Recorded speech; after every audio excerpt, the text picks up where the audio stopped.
Assalamualaikum, selamat datang di channel Belajar AKM. Gimana kabarnya teman-teman? Semoga tetap dalam kondisi sehat, biar makin semangat belajar mempersiapkan ujian sumatif akhir semester 1, mata pelajaran IPA kelas 9. Materi pada video ini berkaitan dengan pewarisan sifat, listrik statis, dan listrik dinamis. Oke, tanpa berlama-lama, siapkan alat tulis teman-teman, dan kita mulai kerjakan soalnya. Oke teman-teman, kita mulai dari soal yang pertama. Molekul pada materi genetik yang mendasari pewarisan sifat makhluk hidup yaitu asam nukleat, asam asetat, asam sulfat, D-asam amino. Nah, pada gambar berikut, di dalam tubuh manusia terdapat sel, di mana dalam sel tersebut terdapat inti sel atau nukleus. Nah, di dalam nukleus ini mengandung kromosom. Kemudian di dalam kromosom ini terdiri dari materi genetik yang disebut dengan DNA. DNA ini adalah singkatan dari deoksiribonukleat atau dapat disebut juga sebagai asam nukleat. Jadi soal yang pertama, pilihan jawabannya adalah yang bagian A. Oke, lanjut ke soal yang kedua. Pernyataan tentang kromosom, DNA, dan inti sel yang benar adalah seperti pada soal yang sebelumnya, DNA memiliki bentuk helix seperti pada gambar berikut yang terpilih di dalam kromosom dan berada di dalam inti sel. Oke, kita lihat pada jawabannya. Pada pilihan jawaban A, benar ya ini. Kita lihat pada pilihan jawaban B. Nah, di sini kromosom bukan berada di luar inti sel, tapi ada di dalam inti sel. Kemudian pilihan jawaban C salah, kemudian D juga salah. Jadi untuk soal nomor 2, pilihan jawabannya adalah yang bagian A. Lanjut ke soal nomor 3. Pernyataan yang tepat untuk fase telofase 2 dinyatakan pada nomor. Oke, jadi berikut merupakan gambar proses pembelahan sel. Jadi diawali dengan profase 1, kemudian metafase 1, anafase 1, telofase 1, profase 2, metafase 2, anafase 2, dan yang paling terakhir adalah telofase 2. Oke, kita langsung cek pada bagian telofase 2 ditandai dengan ciri-ciri yang pertama yaitu membran inti terbentuk kembali. Kemudian yang kedua terbentuk 4 sel anakan yang bersifat haploid. Oke, sekarang kita coba cek di pilihan jawaban. Pada pernyataan yang pertama, membran inti mulai rusak. Nah, ini kurang tepat. Kemudian kromosom berjajar pada bidang pembelahan. Pernyataan yang kedua salah karena pada saat kromosom berjajar pada bidang pembelahan adalah pada fase metafase 2. Kemudian pernyataan yang ketiga terbentuk 2 sel anakan. Nah, kurang tepat, bukan 2 sel tapi 4 sel anakan yang bersifat haploid. Jadi pernyataan ketiga juga salah. Kita cek pada pernyataan yang keempat, membran inti terbentuk kembali, benar. Kemudian pernyataan yang kelima, terbentuk 4 sel anakan yang bersifat haploid. Nah, ini adalah benar. Jadi, pernyataan yang tepat untuk fase telofase 2, pilihan jawabannya adalah nomor 4 dan 5, yang bagian D. Oke, kita lanjut ke soal yang berikutnya. Jika kacang bulat intermediate dengan genotip B besar B kecil disilangkan dengan kacang bulat dominan dengan genotip B besar B besar, maka hasil persilangannya adalah. Oke, kita perhatikan tabel berikut. Oke, jadi kacang bulat intermediate dengan genotip B besar B kecil akan disilangkan dengan kacang bulat dominan dengan genotip B besar B besar. Hasil persilangannya adalah B besar B besar, B besar B besar, B besar B kecil, dan B besar B kecil. Atau hasil persilangannya dapat kita tuliskan yaitu 50% B besar B besar dan 50% B besar B kecil, atau hasil persilangannya adalah 50% bulat dan 50% intermediate. Sehingga untuk soal nomor 4, pilihan jawabannya adalah yang bagian D. Oke, kita lanjut ke soal yang berikutnya. Pemuliaan tanaman dapat dilakukan dengan cara A. Perkawinan silang, B. Penanganan hama, C. Melakukan pergiliran tanaman, D. Manipulasi lingkungan hidup. Pada gambar berikut, pemuliaan tanaman dapat dilakukan dengan 2 cara. Yang pertama adalah secara konvensional. Nah, secara konvensional biasanya menggunakan persilangan. Sedangkan cara yang kedua adalah dengan cara non-konvensional atau modern. Nah, teknik yang kedua yaitu dengan menggunakan cara mutasi gen serta transgenik. Oke, jadi soal nomor 5, pemulihan tanaman dapat dilakukan dengan cara perkawinan silang. Pilihan jawabannya adalah yang bagian A. Oke teman-teman, kita sekarang ada di soal nomor 6. Perhatikan gambar penggaris plastik yang digosokkan pada kain wol berikut. Pernyataan yang sesuai dari gambar tersebut adalah soal nomor 6 berkaitan dengan listrik statis atau yang sering disebut dengan listrik yang tidak bergerak.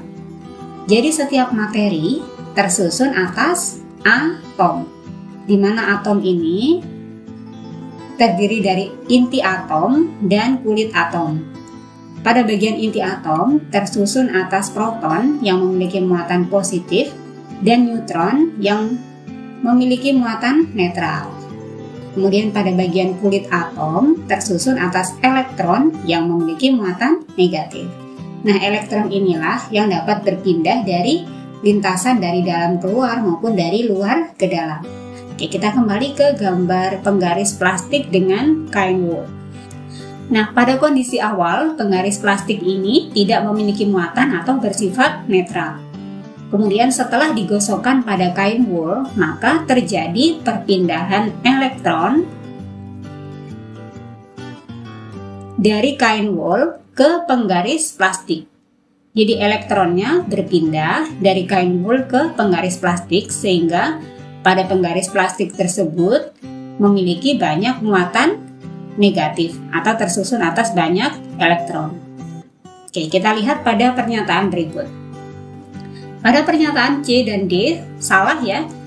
Jadi perpindahan elektronnya bukan dari penggaris ke kain wol, tapi dari kain wol ke penggaris plastik. Oke, kemudian muatan pada penggaris plastik adalah negatif. Jadi pilihan jawaban D salah. Oke, sehingga pada soal berikut, pilihan jawaban yang tepat adalah yang bagian A. Aliran elektron berpindah dari kain wol ke penggaris plastik dengan muatan pada penggaris adalah negatif. Oke, kita lanjut ke soal yang berikutnya. Perhatikan gambar atom berikut. Pernyataan yang sesuai dengan gambar di atas yaitu, ini adalah gambar atom, ada gambar 1, 2, dan 3. Pada gambar pertama merupakan atom yang bersifat netral, di mana jumlah proton sama dengan jumlah elektron, sehingga atom tersebut bersifat netral.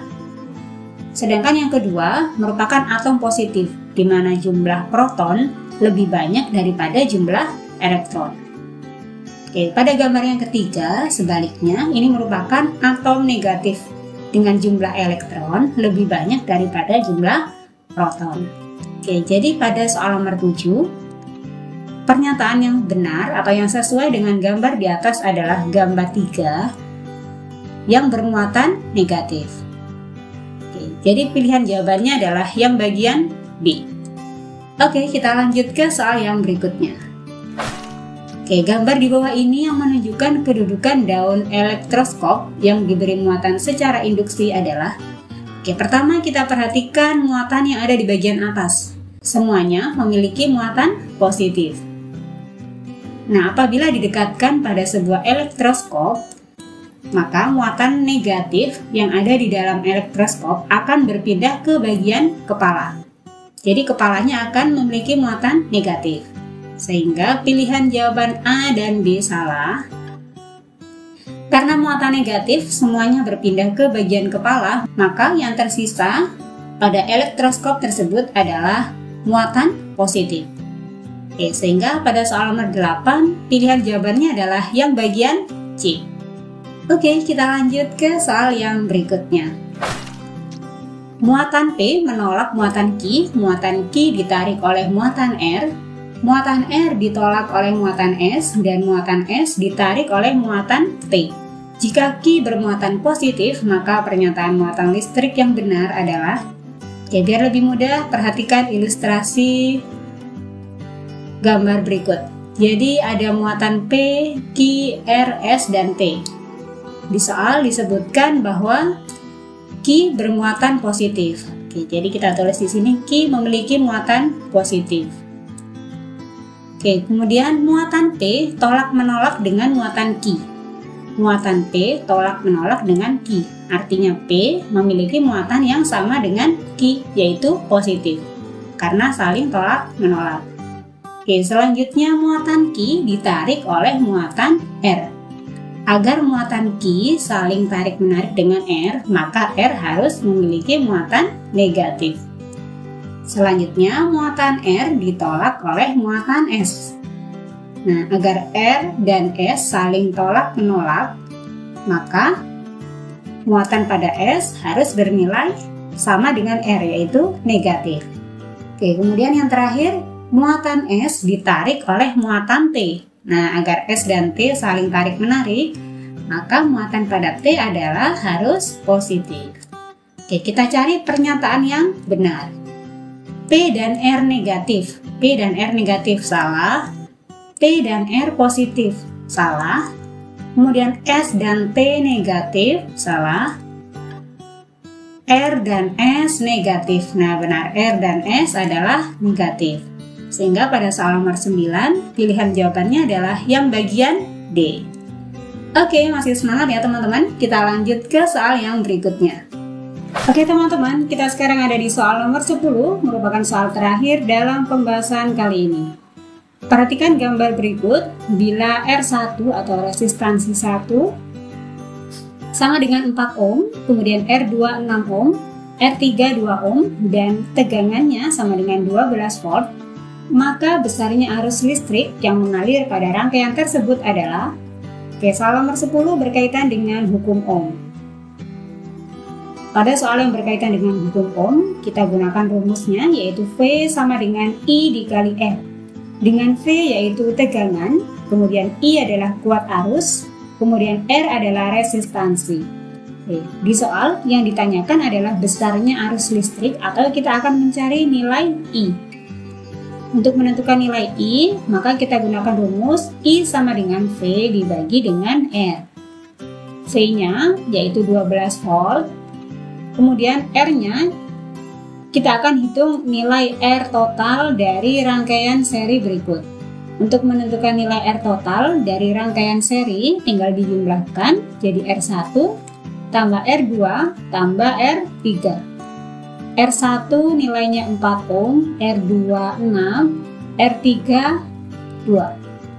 4 ditambah 6 tambah 2 hasilnya adalah 12 ohm.